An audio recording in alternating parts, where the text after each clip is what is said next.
10h30, premier rassemblement de la journée, celui des lycéens et professeurs grévistes du lycée du Castel à Dijon. Ils sont environ 150 devant le rectorat à réclamer des moyens supplémentaires. Objectif, diminuer les effectifs par classe.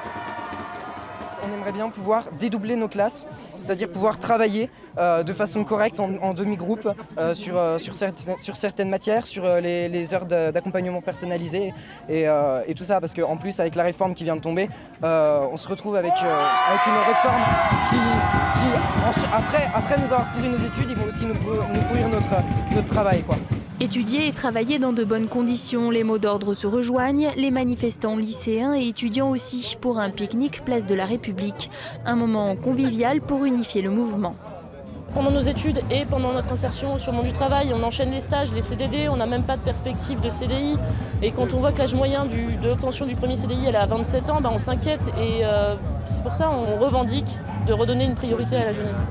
Même revue, le projet de loi El Khomri nourrit toujours l'opposition des lycéens, des étudiants et de plusieurs syndicats de salariés venus soutenir la manifestation.